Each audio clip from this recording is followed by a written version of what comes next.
Ok, dans la vidéo d'aujourd'hui, on va parler d'un sujet très important, comme dans la vidéo précédente, où on a vu ensemble comment évaluer les quantités de sable, gravier, ciment, eau, et même le nombre de bétonniers à commander pour la mise en place d'un élément d'ouvrage bien défini, et ce, en 1 minute seulement.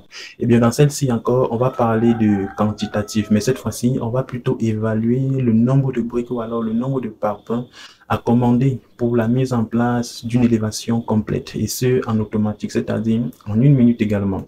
Au passage, rajouté à ceci, bien sûr, on va voir comment évaluer la quantité de mortier nécessaire à la réalisation de ces nombres de briques précédemment trouvés, la quantité de ciment à commander et la quantité d'eau à commander également pour que cela puisse être effectif. Et bien sûr, ceci va dépendre de la teneur en eau de votre sable sur votre chantier. Alors, dans cette vidéo, avant de commencer, je tiens à préciser que nous avons démarré une nouvelle chaîne YouTube où on parle beaucoup plus d'insertion professionnelle et d'investissement en tant que jeune comme vous et moi. Eh bien, sur cette chaîne-là, vous allez simplement découvrir comment intégrer les cabinets d'architecture ou alors les entreprises de génie civil de façon plus aisée. Donc, si jusqu'ici, lorsque vous envoyez votre dossier à une entreprise quelconque via WhatsApp, elle vous laisse simplement des vues, eh bien, cette chaîne-là, en réalité, a pour objectif de vous permettre d'éviter que cela arrive lors de votre prochain transfert de dossier. C'est-à-dire, vous regardez une vidéo, vous appliquez et vous avez solution à votre problème. Eh bien, je vous mets simplement le lien vers la chaîne en question dans la description ou alors dans le premier commentaire sous cette vidéo. Vous allez simplement cliquer et vous diriger directement vers la chaîne en question et ensemble, on va directement faire des choses plus intéressantes encore. Eh bien, ce n'est pas l'objectif de cette vidéo. Donc, dans celle-ci, je le disais, on va parler plutôt de quantitatif de briques ou de parpaings, bien sûr, en fonction de l'épaisseur de pose. Eh bien, le modèle, il est très simple. Il est également en automatique. Pratique également comme le précédent. Et vous avez les rubriques jaunes qui représentent, n'est-ce pas, chaque grand titre. OK? On a brique là. Ici, vous allez insérer simplement la longueur de votre brique. Je vais prendre des briques classiques. Donc, je vais prendre 0,40 juste là. Au niveau de la hauteur, c'est-à-dire la hauteur de la brique, vous avez le chemin juste là. Je vais mettre 0,2. Et au niveau de la largeur, juste là, je vais mettre également 0,2. Voilà. Une fois que c'est fait, maintenant, je vais me rendre dans la rubrique mortier, juste à ce niveau, n'est-ce pas? Ici, simplement, ce que je vais faire, je vais entrer l'épaisseur. L'épaisseur de mon mortier. Je vais aller sur la base de 2 cm dans 0,02. Donc, je tiens à préciser, regardez très bien les unités avant de les remplir. OK? Je fais simplement entrer. Et maintenant, juste en dessous, dans le jaune juste là, vous avez nombre de briques par mètre carré. Regardez très bien. Vous voyez, c'est 11, n'est-ce pas? On a l'habitude de dire que c'est 12. Eh bien, en réalité, c'est 12. Ou alors 11,5 si vous le voulez.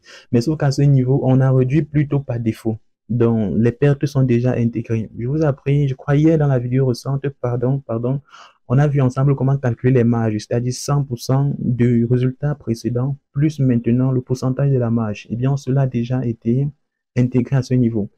Le volume de pause, juste là, on vous dit 0,027. Eh bien, ça, ce n'est pas encore le résultat qui nous intéresse. Donc, attention, on va aller plus bas à ce niveau. Surface de mur. Ici, vous voyez par exemple 50 mètres carrés, n'est-ce pas? Donc, je vais cliquer à ce niveau et là, je vais entrer calculatrice. Je vais vous montrer quelque chose de très simple. Calculatrice, ok, juste là. Supposons que je souhaite par exemple gérer des élévations pour un mur qui fait une longueur de 10 mètres fois une hauteur de 5 mètres. Ok, je vais mettre là 5. Je fais entrer.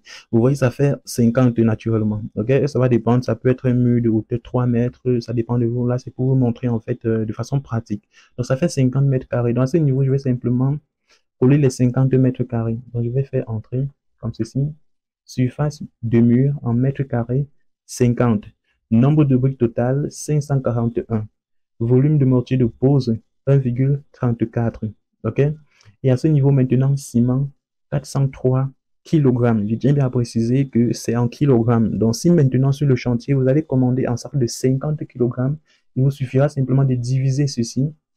Il vous suffira de prendre les 403. Vous allez diviser par exemple par 50. Vous faites entrer. Ainsi, ça vous propose donc 8,06 sacs de ciment de 50 kg. Il en est de même si vous commandez par exemple du ciment de 25 kg, de 60 kg, bref, en fonction du grammage que vous allez trouver sur le chantier ou alors sur le marché. Voilà. Au niveau de sable, en litres, 1342 litres. OK? 1342 litres. Maintenant, si je vais évaluer ça en termes de bourrette, pardon, si je voudrais quantifier cela en termes de bourrette maintenant, je vais simplement aller sur ma calculatrice. Ils disent 1342 litres. Donc, je vais entrer 1342 2 litres, en supposant ou alors en admettant que ma bourrette, par exemple, fait 55 litres et non 60 litres comme les gars ont l'habitude de voler sur le marché, je vais simplement diviser par 55 à ce niveau. Je fais entrée.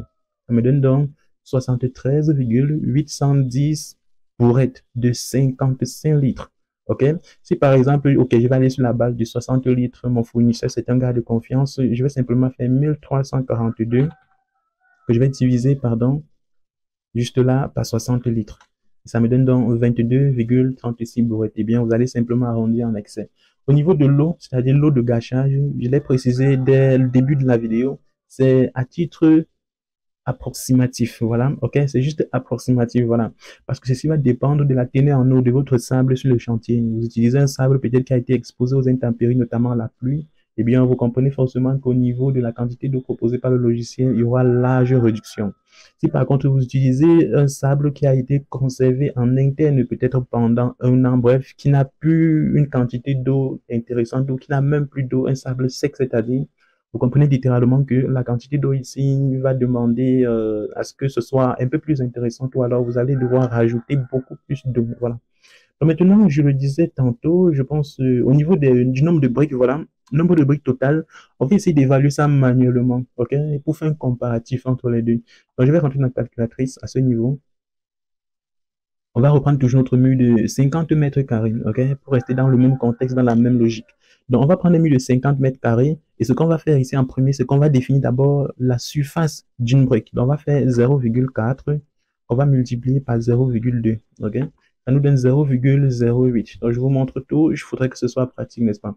Ça va faire 0,08 mètres carrés. Donc, on va maintenant prendre les 50 mètres carrés qu'on va diviser par l'épaisseur ou alors, pardon, la largeur de cette brique-là. Eh bien, le résultat qu'on aura va simplement correspondre au nombre de briques nécessaires pour couvrir la surface de 50 mètres carrés. Donc, ce que je vais faire ici simplement, c'est de prendre les 50, je vais diviser par 0,08. Comme ceci, je fais entrer. Là, vous avez le résultat qui est de 625. Donc, 625 contre combien? Contre 541. Contre 541. Eh bien, vous avez forcément, vous savez simplement, pardon, pourquoi le résultat est de 625, simplement en raison du fait que nous n'avons pas intégré les épaisseurs de pose, nous n'avons pas intégré l'épaisseur, c'est-à-dire la couche de mortier qui sera nécessaire à la pose.